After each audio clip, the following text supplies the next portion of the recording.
தொடர்ந்து நம்மிடையே பேசுவதற்காக பத்திரிகையாளர் திரு பிரியன் இணைந்திருக்கிறார். அவரிடம் பேசலாம். வணக்கம் திரு பிரியன். வணக்கம்மா. இப்ப 50 தொகுதிகளில் போட்டியிடறதுக்கு வலுவான தொகுதிகளை தேர்வு செய்ய முயற்சி எடுங்க. அதே மாதிரி டிடிவி தினகரன் ஓபிஎஸ் இபிஎஸ் ஏற்றுக்கொள்வார், இது எல்லாமே பேசியிருக்காரு. ஆனா அதிமுக இது எல்லாத்திற்கும் ஒத்து போகுமா? முக்கியமான கேள்வி. அதாவது கூட்டணிக்கு தலைமை தாங்குவது அதிமுக என்று அமித்ஷா ஏற்கனவே சொல்லியிருக்காரு. அப்ப தலைமை தாங்குற அதிமுக தான் சீட்டையும் டிஸ்ட்ரிபியூட் பண்ணணும். இன்னும் எவ்வளவு கட்சிகள் அதில் சேரும், பாமக சேருமா இல்ல வேற எந்த கட்சிகள் தேமுதிக கடைசி நேரத்தில் சேருமா போன்ற பல விஷயங்கள் அதில் இருக்கிறத நம்ம பார்க்கிறோம். ஸோ அப்படி சீட் டிஸ்ட்ரிபியூட் பண்ணும்பொழுது அதற்கான உரிமையை அதிமுக வைத்திருக்கும் போது 50 தொகுதிகளில் வேலை செய்ய சொல்றாரு. அந்த 50 தொகுதிகள்னா ஏற்கனவே 40 தொகுதிகள் நாங்கள் வெற்றி பெறுவோம் நாங்கள் சொன்னார். இப்போ அமித்ஷா 50 தொகுதிகள் அப்படின்றார். இது சீட்டு டிஸ்ட்ரிபியூட் பண்ணும்போது அதிமுக எடுக்க வேண்டிய ஒரு முடிவு. அவங்க 2 பேர் பேசி எடுக்க வேண்டிய முடிவு. கடந்த சட்டமன்ற தேர்தலில் 20 தொகுதி தான் அதிமுக பாஜக கூட்டணியில் பாஜகவுக்கு கொடுக்கப்பட்டது.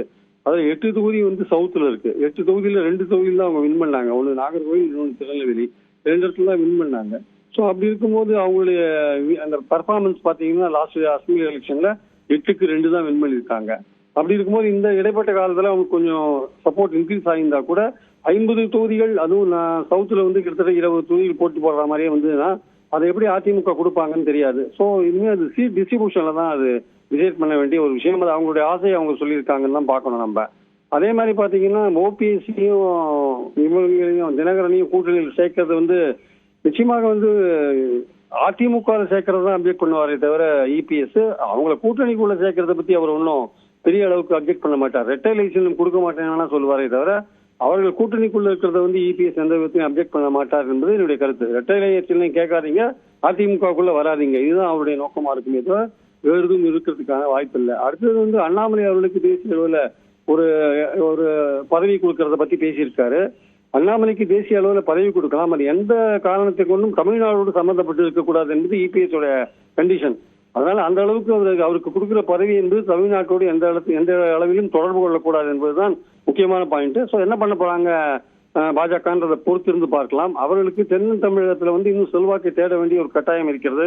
போன வாட்டி அவங்க பார்லிமெண்ட் எலெக்ஷன்ல தனியா போட்டி போட்டா கூட கூட்டணி கட்சிகளோடு சேர்ந்து அவங்க 23 லட்சம் ஓட்டு தான் வாங்கினாங்க. பதிவான 1,05,00,000 ஓட்டுல அவங்க வாங்கினது 23 லட்சம் ஓட்டு தான். ஸோ தங்களுடைய செல்வாக்கை மேலும் மேலும் வளர்த்துக் கொள்ள வேண்டிய அவசியம் இருக்கிறது. அதனாலதான் முருகன் மாநாடு போன்ற விஷயங்களை போடுறாங்க. வரப்போற காலகட்டத்தில் அதிமுக சீட் கொடுக்கறத பத்தி என்ன டிசைட் பண்ணுவாங்க, ஓபிஎஸ் சேர்க்கறத பத்தி என்ன மாதிரியான முடிவு எடுப்பாங்கன்றதை இன்னும் பொறுத்திருந்து பார்க்கணும். இன்றைக்கு சூழல்ல அதிமுக ஓபிஎஸ்சியும் தினகரனையும் ஏத்துப்பாங்க. அதிமுகக்குள்ள ஏத்துக்க மாட்டாங்களே தவிர ரெட்டலைசனம் கொடுக்க மாட்டாங்களே தவிர கூட்டணிக்குள்ள வரதை பத்தி ஒன்றும் சொல்ல மாட்டாங்க. இன்னொரு முக்கியமான கேள்வி, பாஜகவுடைய திட்டம் தற்போது என்னவா இருக்கு? இந்த கேள்வியை முன்வைக்கிறதுக்கான காரணம், இதற்கு முந்தைய தேர்தலில் அதிமுக கூட்டணியில இல்ல அப்படின்ற ஒரு முடிவு வந்தப்போ அதிமுகவை கூட்டணிக்குள்ள எடுத்துட்டு வரதுக்கு அவங்க பெரிய அளவுல முயற்சிகள் மேற்கொள்ளல. ஆனா இந்த முறை பெரிய அளவுல முயற்சிகள் மேற்கொண்டு அதை நிறைவேற்றியும் இருக்காங்க. அதே போல போட்டியிடும் தொகுதிகளை அதிகப்படுத்தும் வகையிலையும் இப்ப தகவல் வெளியாகி இருக்கு. அப்ப இவங்களுடைய வியூகம் என்னவாக இருக்கிறது? வியூகம் ஒரு மெகா கூட்டணி அமைச்சு திமுகவுக்கு ஒரு டஃப் கொடுக்கணும்ன்றதான் அவங்களுடைய நோக்கம். ஆக்சுவலா அதுல பாத்தீங்கன்னா அதிமுகவும் இல்ல, தேமுதிகவையோ பாமகவையோ சேர்க்கறதுலயோ ஒருங்கிணைக்கிறதுலயோ அதிமுக பெரிய அளவுக்கு எஃபர்ட்ஸ் எடுத்துக்கல. அவங்க பேச்சுவாக்கில் சொல்றாங்களே தவிர தைலாபுரத்துல போய் ராமதாஸ் வீட்டு கதவை தட்டுறது குருமூர்த்தியா தான் இருக்காரே தவிர அது பெரிய அளவுக்கு அதிமுக முயற்சி எடுத்துக்கல. அவங்களுக்கு என்ன பிரச்சனைனா தேமுதிகவையும் பாமகவையும் அணுகினீங்கன்னா கூட்டணிக்காக அவர்கள் அதிமுக எம்பி போஸ்ட் கொடுங்க, ராஜ்யசபா போஸ்ட் கொடுங்கன்னு கேட்கறாங்க. இந்த பம்பு நமக்கு எதுக்கு, நம்ம பாஜகவை விட்டு அவங்களே கூட்டணி கட்சிகளை சேர்க்கட்டும் முடிவு பண்ணிட்டாங்க. அதோட தொடர்ச்சியா தான் குருமூர்த்திலாம் இப்ப பாமக எப்படியாவது இன்னைக்கு கொண்டு போகணும்னு பார்த்தாரு. அதுல ஃபெயில் ஆயிட்டார். ஆக்சுவலா தேமுதிகவும் அவங்க இதில் தொடர்புலயே வரல அவங்க ஆக்சுவலா. ஸோ இப்படி இருக்கும்போது மெகா கூட்டணி அமைக்கிற பொறுப்பு பாஜக அதிமுக தள்ளி விட்டுடுது. ஸோ பாஜக தான் இனிமே பார்க்கணும் கட்சிகளை சேர்க்கிற விஷயங்கள். ஏன்னா அதிமுகவை பொறுத்த மட்டும் நீங்க கட்சிகளை சேர்த்து கொண்டு வாங்க, சீட் டிஸ்ட்ரிபியூட் பண்றது சிஎம் கேண்டிடேட் நானுன்னு எடப்பாடி சொல்றாரு. இந்த கண்டிஷன்ஸ்க்கு எல்லாம் ஒத்துட்டு தான் பாஜக சேர்ந்திருக்காங்க அதிமுகவோட. இணைப்பில் கருத்துக்களை பதிவு செய்தமைக்கு நன்றி திரு பிரியன். தொடர்ந்து நம்முடைய செய்தியாளர் வேல்முருகன் இணைந்திருக்கிறார். வேல்முருகன், தற்போது 50 தொகுதிகளில் போட்டியிடுவதாக தகவல் வெளியாகி இருக்கிறது. அது தொடர்ந்து விவரங்களை பதிவு செய்யுங்கள். குறிப்பாக அமித்ஷாவினுடைய வருகை அப்படிங்கிறது மிகவும் முக்கியமான ஒரு தேர்தல் பார்வையாக நாம் எடுத்துக்கொள்ளலாம். குறிப்பாக அமித்ஷா வருகின்ற பொழுது கடந்த முறை குறிப்பாக மாலை 6 மணி வரைக்கும் அதிமுகனுடைய கூட்டணி என்பது உறுதி செய்யப்படாமல் கடைசி நிமிடத்தில் அதை அமித்ஷா செய்து காண்பித்திருக்கிறார். அந்த வகையில இன்றைய தினத்தை பொறுத்தளவிற்கு இன்னும் சற்று நேரத்தில் 15,000க்கும் மேற்பட்ட பாஜகவினுடைய மிக முக்கியமான அனைத்து நிர்வாகிகளுடனும் நேரடியாக அவர் இன்று கலந்துரையாட இருக்கிறார். இந்த கலந்துரையாடலிலும் பல விஷயங்கள் பேசப்பட இருக்கிறது. ஆனால் அதற்கு முன்னதாக இன்றைய தினத்தை பொறுத்தளவிற்கு 50 தொகுதிகளை போக்கஸ் பண்ணுங்க. குறிப்பா இந்த நாடாளுமன்ற தேர்தலில் எந்தெந்த இடங்கள்ல 2ஆம் இடம் வந்திருக்கிறோம், அதே போல கடந்த சட்டமன்ற தேர்தலில் அதிக இடங்கள்ல எங்கெங்கெல்லாம் வாக்குகளை பெற்று இருக்கிறோம். குறிப்பாக இது போன்ற தொகுதிகளை தேர்வு செய்து 50 தொகுதிகளில் துல்லியமாக பணியாற்றினால் வெற்றி என்பது ரொம்ப எளிதாக கிடைக்கும் அப்படிங்கிற நம்பிக்கையோடு இன்று அமித்ஷா மையக்குழு கூட்டத்தில் பேசியிருக்கிறார். அது மட்டும் இல்லாமல் தற்பொழுது தென் மாவட்டங்களில் அதிமுக கடந்த கால தேர்தல்களில் வலுவிழக்க காரணம் ஓபிஎஸ் மற்றும் டிடிவி தினகரன் தற்போது இரு பிரிவுகளாக பிரிந்திருப்பது காரணம் என்று தற்போது தெரியக்கூடிய நிலையில அதனை சரி கட்டும் விதமாக ஓபிஎஸ் மற்றும் டிடிவி தினகரனை கூட்டணியில கொண்டு வருவதற்கான ஏற்கனவே பாமக ஒருபுறம் கூட்டணியில் விரைவாக இணையக்கூடிய வாய்ப்பு இருக்கக்கூடிய சூழல்ல ஓபிஎஸ் மற்றும் டிடிவி தினகரனையும் கூட்டணியில் கொண்டு வருவதற்கான முயற்சிகள் ஏற்படுகிறது. ஆனால் அது எடப்பாடி பழனிசாமி அவர்கள் ஏற்றுக்கொள்வார் அப்படிங்கிற புல் ஸ்டாப் அங்க வைக்கப்படுகிறது.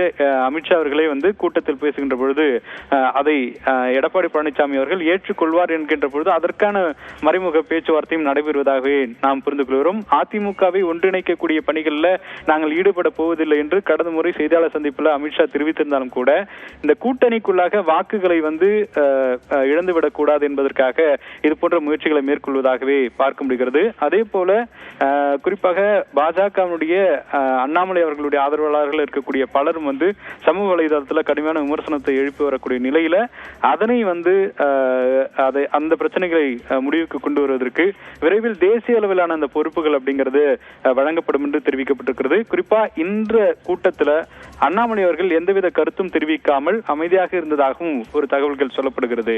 சிவரஞ்சனி, விவரங்களை முழுமையாக வழங்கியமைக்கு நன்றி வேல்முருகன். தமிழ்நாட்டு மீனவர்கள் பிரச்சினைக்கு நிரந்தர தீர்வு காணவும் இலங்கை தமிழர்களுக்கு தனி நாடு ஏற்படுத்த கோரியும் மத்திய அமைச்சர் அமித்ஷாவிடம் கோரிக்கை மனு அளித்திருப்பதாக மதுரை ஆதீனம் தெரிவித்துள்ளார். இலங்கை தமிழர்களுக்கு பாதுகாப்பு இருக்கணும், கச்சத்தீவு இருக்கும், மீனவர் பிரச்சனைக்கு நிரந்தர தீர்வு.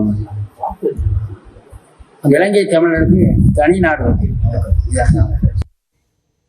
தஞ்சை பெரிய கோயில் அருகே மின்கம்பம் சரிந்து விழுந்ததில் ஒருவர் சம்பவ இடத்திலேயே பரிதாபமாக உயிரிழந்தார். கரூர் மாவட்டத்தைச் சேர்ந்தவர் சுப்பிரமணியன் என்பவர் தனது உறவினர் ஒருவரை பார்ப்பதற்காக தஞ்சை பெரிய கோயில் அருகே வந்துள்ளார்.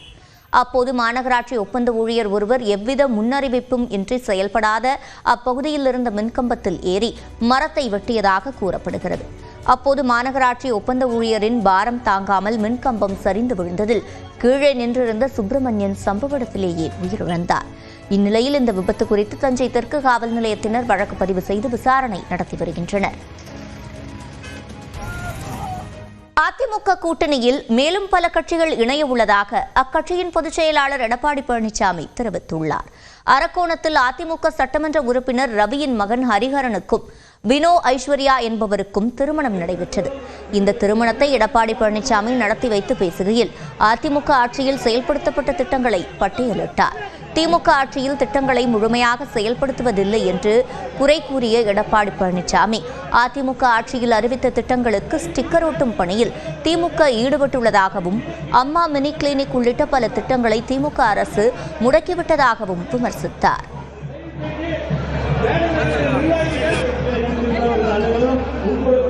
அண்ணா திராவிட முன்னேற்ற கழக தலைமையிலே ஒரு கூட்டணி அமைக்கப்பட்டு விட்டது. இன்னும் பல கட்சிகள் விரைவாக அனைத்து இந்திய அண்ணா திராவிட முன்னேற்ற கழக தலைமையிலே இடம்பெறும், கூட்டணியிலே இடம்பெறும்.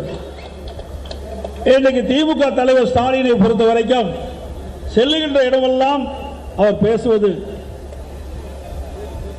திராவிட முன்னேற்ற கழகம் 2026 சுமார் 200 இடங்களை வெற்றி பெறுவோம் என்று சூழலைத்துக் கொண்டிருக்கின்றார்.